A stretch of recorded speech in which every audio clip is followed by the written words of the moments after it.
Zuschauerinnen, liebe Zuschauer, mein Name ist Dr. Regina Grundler. Ich bin seit 23 Jahren für die Pflegeversicherung tätig und erstelle unter anderem auch Pflegegutachten. Wenn Sie wissen möchten, wie Sie sich auf einen Termin mit mir oder einer anderen Gutachterin oder einem Gutachter von Medicprof vorbereiten können, dann schauen Sie sich das folgende Video an. Ich habe einige Tipps für Sie mitgebracht. Mein erster Tipp für Sie: Nehmen Sie sich ausreichend Zeit für so ein Begutachtungsgespräch.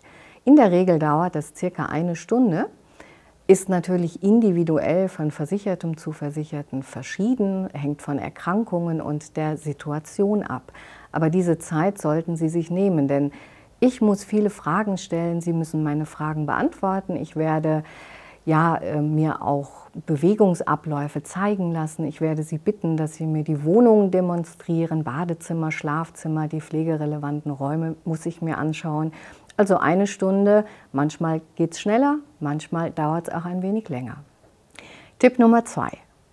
Legen Sie Dokumente bereit. Was interessiert uns? Gutachterinnen und Gutachter schauen sich Krankenhausbriefe an, Arztberichte, aber auch das Pflegeprotokoll, ganz wichtig, Fragebogen zur Vorbereitung auf die Begutachtung. Das bekommen Sie entweder zugeschickt mit Ihren Antragsunterlagen von Ihrem Versicherungsunternehmen oder Sie schauen auf die Website von Medicprof und laden sich diesen Fragebogen einfach runter. Wir schauen auf jeden Fall während der Begutachtung gemeinsam in dieses Pflegeprotokoll.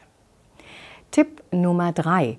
Wenn Sie Pflegeperson sind, pflegende Angehörige oder pflegende Angehörige, nehmen Sie sich die Zeit, seien Sie dabei, denn Sie sind die wichtigste Bezugsperson. Sie wissen, wie der Alltag aussieht, wo überall geholfen werden muss. Tipp Nummer 4. Gestalten Sie den Alltag zu Hause, die Situation so wie immer.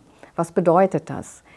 Sie machen keinen Hausputz vorher und Sie ziehen auch nicht den Sonntagsstart an. Wenn der Versicherte, der Pflegebedürftige immer im Schlafanzug auf dem Sofa sitzt, dann lassen Sie ihn bitte auch für den Begutachtungsbesuch im Schlafanzug auf dem Sofa sitzen. Denn wir Gutachterinnen und Gutachter, wir sollen ja genau die Realität, wir sollen Ihren Alltag beurteilen.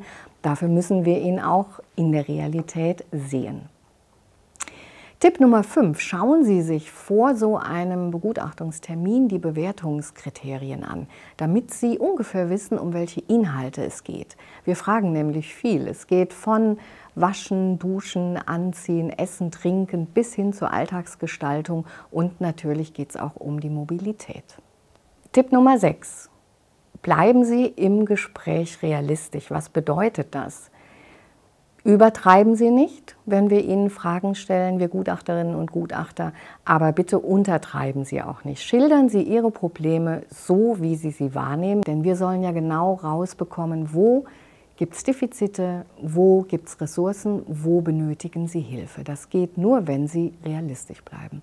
Und jetzt kommt schon mein letzter Tipp, das ist fast auch der wichtigste. Gehen Sie bitte offen an so ein Begutachtungsgespräch ran. Was bedeutet das? Wir Gutachter, wir sind nur unserem Gewissen verpflichtet. Das heißt, wir kommen nicht per se, um Leistungen zu verwehren. Wir möchten Sie informieren, wir möchten Sie unterstützen, wir möchten Ihre Versorgung optimieren. Das heißt, wir arbeiten objektiv, wir arbeiten neutral. Wenn Sie diese Tipps alle beherzigen, dann sind Sie optimal vorbereitet, wenn es um einen Begutachtungsbesuch geht. Und wenn Sie jetzt noch genau wissen wollen, wie so ein Termin dann abläuft, dann schauen Sie sich das nächste Video mit mir an. Es geht um die Begutachtung und den Besuch eines Gutachters oder einer Gutachterin.